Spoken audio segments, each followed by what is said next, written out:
আগে জনগণের সরকার, জনগণের ক্ষমতা জনগণের কাছে ফিরিয়ে দিতে হলে জাতীয় সংসদ নির্বাচন আগে দিতে হবে, এবং তা আমরা বারবার বলেছি যৌক্তিক সময় এটা যেন প্রলম্বিত না হয়, এর মধ্যেই করতে হবে।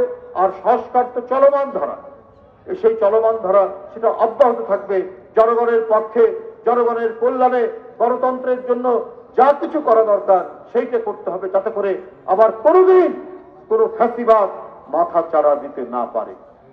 আর ভারত প্রায় আমরা দেখি, আমাদের তো অবাক লাগে যে ভারত প্রায় দেখি যখন আমেরিকায় যায় বাংলাদেশ নিয়ে আলোচনা করার কথা শুনি আমরা সংবাদপত্রে, যে ভারত আমেরিকার সাথে, আমেরিকার রাষ্ট্রপতির সাথে বাংলাদেশ বিষয়ে আলোচনা করছে।